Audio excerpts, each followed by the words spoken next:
It sneaker. Today I'm going to give you the lowdown of the Puma SPEEDCATs. These were originally released 25 years ago and they have made a comeback and they have been flying off the shelves.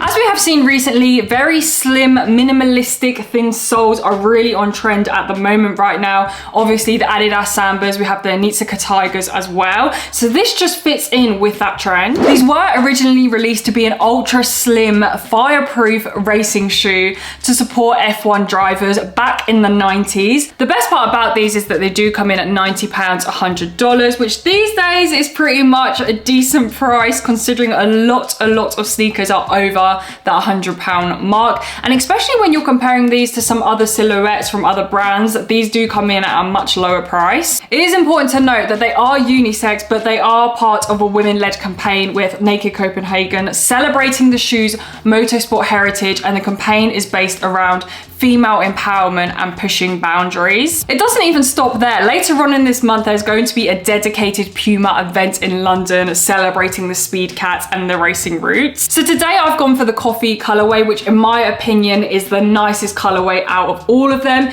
In June, we did see the black and the red colors release, which was a nod to the racer wear uniforms on the F1 racing team. But recently they did drop this coffee pair and they also did drop a light blue navy pair as well. But as I said, this is just so perfect for autumn as well, and to be honest with you, any brown beige shoe just automatically levels up in my eyes. As I said, these released 25 years ago, so between now and then they of course have made some subtle changes to upgrade it and make it look a little bit more modern. So we're going to take a closer look at these today, the Puma SPEEDCATs. As a racing design shoe, we have a sleek low top aerodynamic silhouette. It is very minimalistic and it's also super light in hand. On the previous models, they had a leather upper. This has now been replaced with suede, which I much prefer. For me, it gives off a more premium vibe. We have a leather form strip, and just above we have the Puma logo, which is embroidered in. A new addition to the 2024 pair is the cat logo, which we have here on the toe box. Again, this is embroidered. And then if we flip round to the back, you will also see that we just have the Puma cat logo, again embroidered. In terms of the lacing system, we have a very traditional lacing system and we have some matching brown laces. The tongue, again, fitting in with that aesthetic, is very subtle. We have the suede, and again we have the Puma logo embroidered. One of my favorite parts about this sneaker, and of course I think again contributes to the whole racing kind of look, we have a very thin black rubber sole unit, and you'll see towards the back of the shoe it does creep up onto the upper.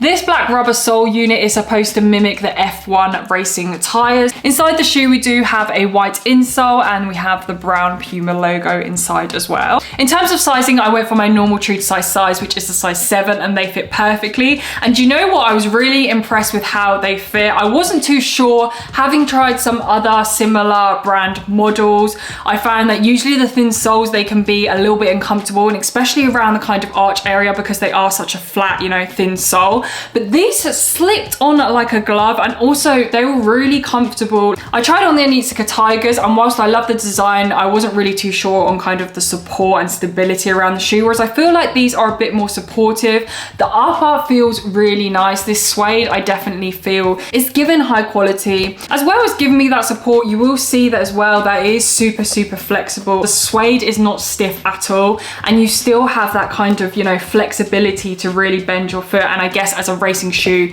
you definitely need that, although I'm certainly not going to be testing them out racing because I don't race. I do think because of the design and comfortability, these can easily be your everyday sneaker as well, because they're so easy to get on and so easy to get off. They're comfortable. This is definitely for me more of a fashion sneaker. Also, what I find with these very minimalistic sneakers is that you can definitely dress them up and dress them down. You could wear them with a suit and they would look so cool, or you could dress them down and wear them with like streetwear fits, a tracksuit, whatever you like. They literally go with anything. Also, especially if you want to wear skirts, shorts and stuff like that, there's certain types of trainers that just don't go well, don't go nicely with dresses because they're maybe a bit too more masculine or too aggressive looking, whereas these, they just fit every single vibe. I literally feel like you could wear them with absolutely anything. For me, the Adidas Samba has absolutely been rinsed. So for me, I'm always looking for like the next sneaker. I actually prefer this design compared to the Adidas sneaker as well. I like the minimalistic look, and I definitely think, you know, that kind of plimsoll look, you know, is definitely coming in trend. The Adidas Samba, I feel like, is that, but it's still mixed with a bit of trainer, whereas I feel like this is pure like sportswear shoe. The people have spoken because I went back to have a look at the sizes for these to see what was left, and there was barely anything left. I think there was one size left. I definitely think that this colorway has elevated this sneaker. It has made it more wearable every day.